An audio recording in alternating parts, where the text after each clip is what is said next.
That means an average of, for the last 5 years I was there, I disposed of 700 cases out of 491 cases filed in that period of 5 years. I also included in the yes. So why do you want to be? In the first place, this was totally unexpected, ma'am, and I was surprised, completely surprised. When I saw in the paper and heard on television my name is mentioned, I called up the JBC. Sabi ko, ano ba ito? Kuryente ba kayo? Totoo ba ito? Kuryente is the word used by media for false information. It's true, sabi nila, and we have here a copy of the recommendation. We will send it to you via email.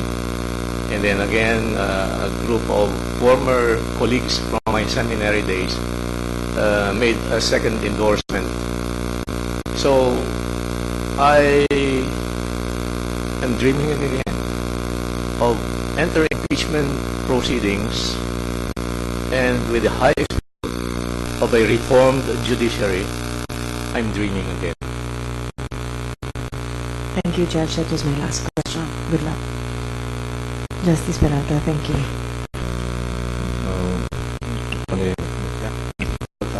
Good afternoon, Judge Siayngco.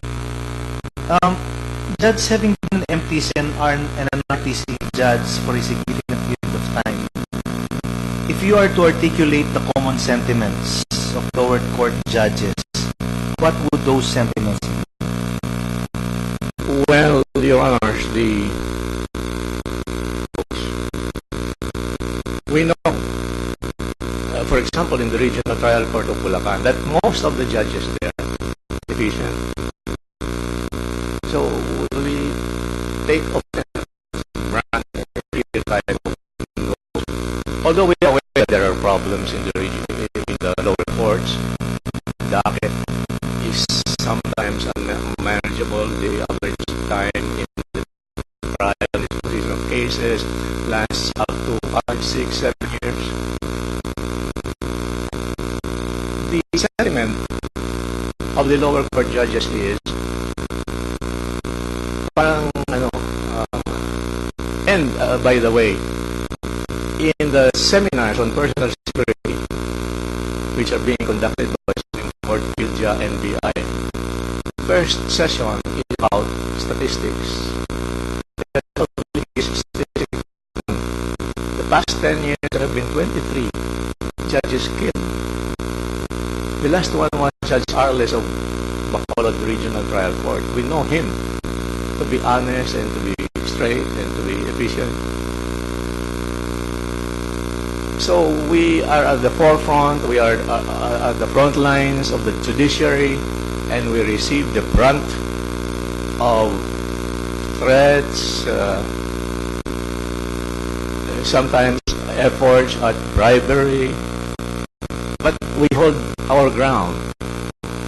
So the sentiment of is administrative cases, left and right. I myself was a recipient of 7. I was the that has marked your attention.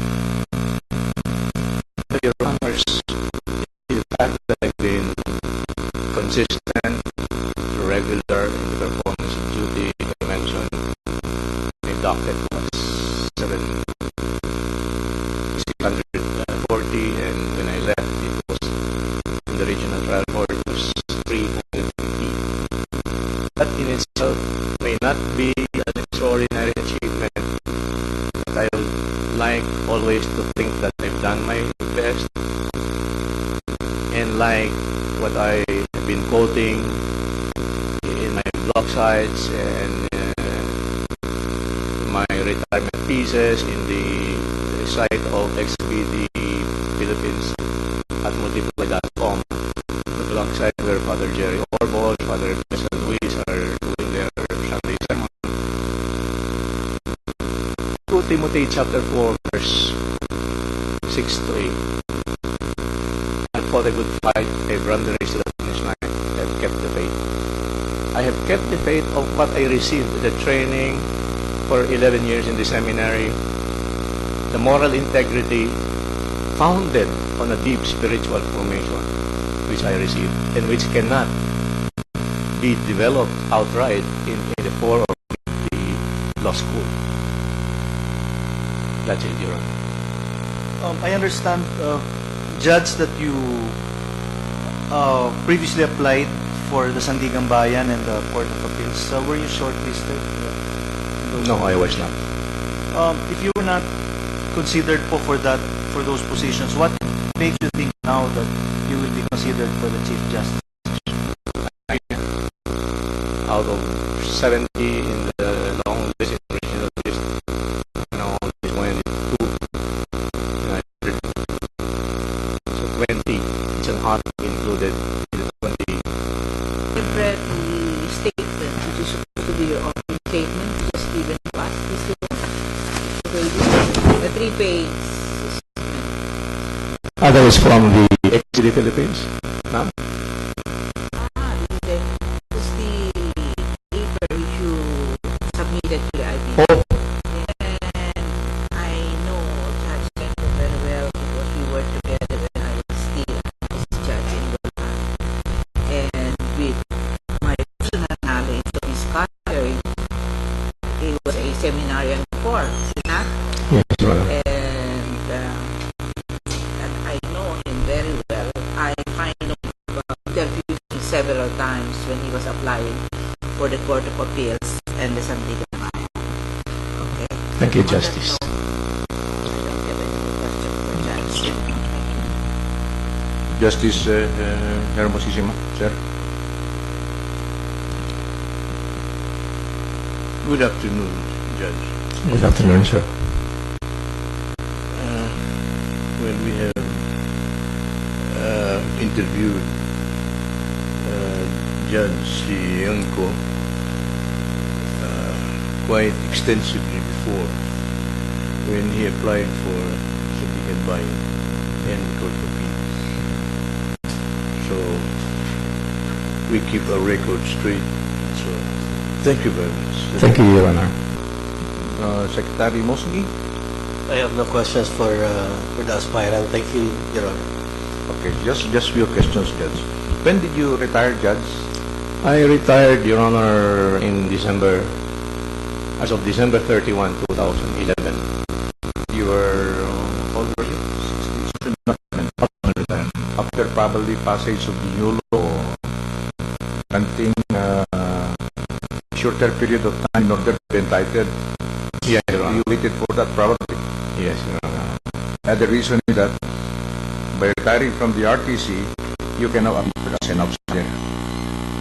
Well, Is my impression correct? I was not really thinking of that, sir. Because When I retired, I just enjoyed my day of retirement.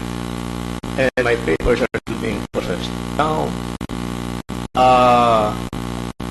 getting the vow of poverty which I took when I was of the missionaries of the Lord.